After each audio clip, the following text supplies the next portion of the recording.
Oh, cool. It's me, Kaz. Um, can you hear me, mate?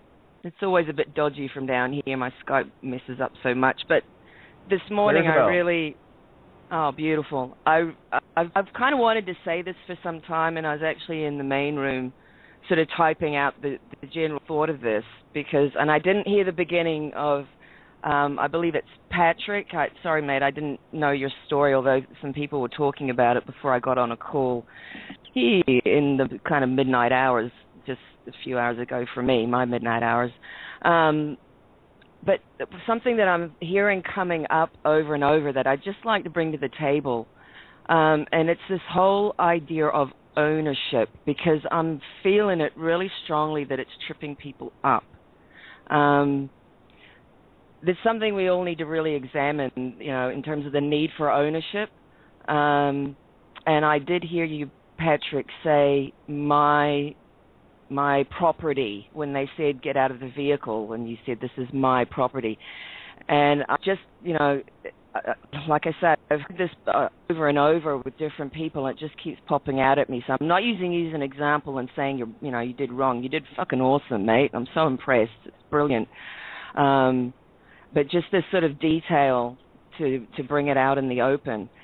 When I went through the breathalyzer in Australia, I was really, really careful not to claim anything.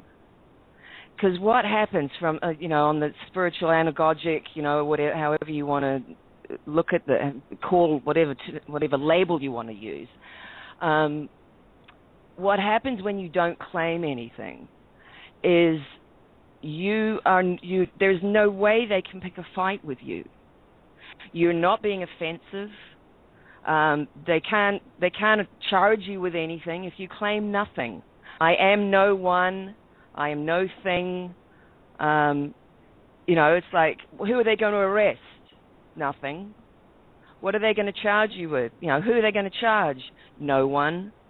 And basically, at the end of the day, what they're looking at is a spirit, right? So because you're claiming you're not a physical form, you're not anything that is tangible or temporal, which is truth, because consciousness is who we are, and it isn't a thing. Listen to right? Kaz. Listen to what Kaz is saying. Kaz is driving this nail home right now, and you nailed it right at the point. Well, everything you said, but right at the point where it's a spiritual test. Exactly. It is. And this is what had look. This became really clear when I looked at the papal bull of 1302. The big one. And in that, it is very clearly stated that this system, through the papacy, the Vatican, and the crown, blah blah blah blah. It very clearly states that the spiritual rules the temporal. So now what you become when you state that you are no thing, you're a spirit. You're the holy fucking ghost, guys. Hey, can I jump in there? And there is no greater authority than you. Here, Kaz. Yeah. Here it is, Kaz. Again, we're going back to the as within, so without. I'm going back to the transgender aspect. If you're divided in the physical, thinking you're one or the other, you're divided spiritually, right? So you're powerless at that point. You really are powerless. Also, in the same light of what Kaz is sharing right now, if you claim to own something or anything, then you are equally saying that something or anything can also own you. Own nothing. That's the New World Order in the back, in the mirror, boys and girls. We own nothing. We are everything. That's it. Thanks, Kate. Beautiful. That's exactly it. As soon as you claim something, you like you said, you're separating yourself. You have just divided yourself in a very, very subtle way.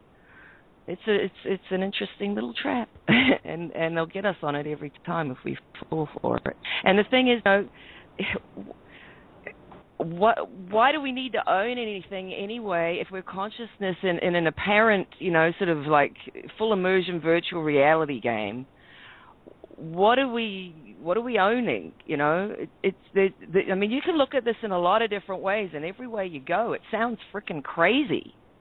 If you're going to claim ownership and all this business. Oh, Kaz, it's so easy. It's so blindingly simple.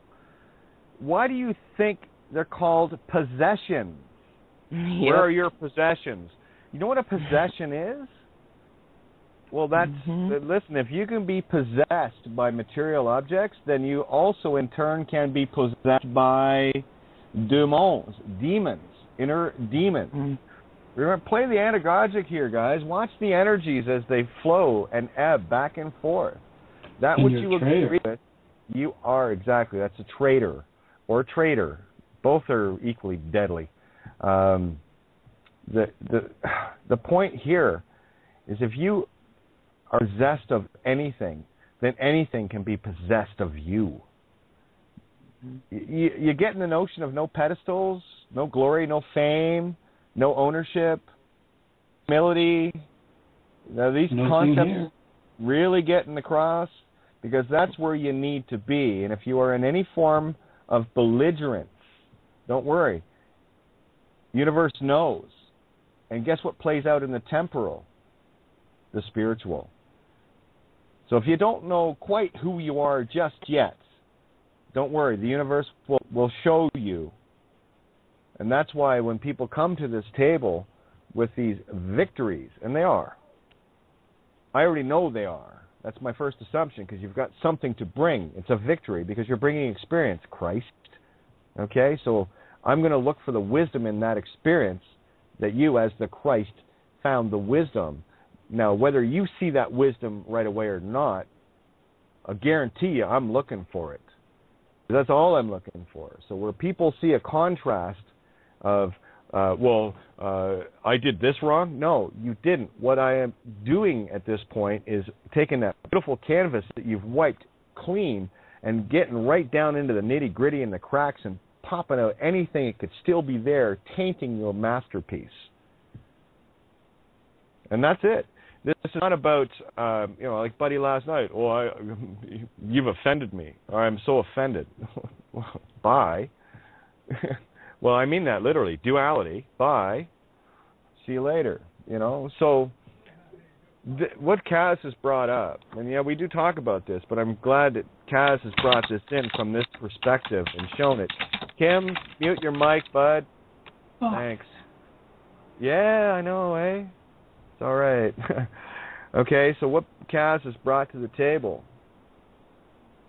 in the way that she's brought it, actually gave me an opportunity to explain that same thing slightly different in a way I've been trying to explain it, and hopefully between the two of us it might have balanced out for you where it made sense. So thanks for that, Kaz. That's a beautiful point. No worries. Yeah,